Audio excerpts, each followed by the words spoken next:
Hello everyone, and welcome back. In this video, I'll walk you through building and sending your very first professional newsletter using MailerLite's free plan. First, log into your MailerLite dashboard. On the left sidebar, find and click the Campaigns tab. Then, click the green Create Campaign button. From the options that appear, select Regular Campaign to start a standard email newsletter. The first step is to choose your audience.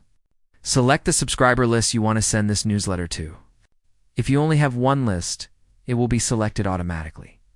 Next, click Design Email. You'll now be in the editor. I recommend starting with a basic template to keep things simple for your first time. Click on any text area to edit it. Write a compelling subject line that makes people want to open the email. Now, build your content. Add a greeting, then use text blocks for your updates. You can add images, buttons, or social media links using the blocks on the left sidebar. On the right-hand side, use the styling options to change fonts and colors to match your brand.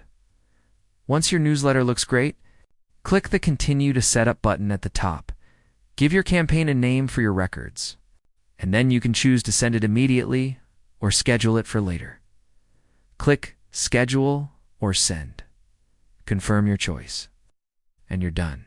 And that's it. You've just created and sent your first newsletter to your audience. If this tutorial helped you get started, let me know what your newsletter is about down below, and I'll see you in the next one.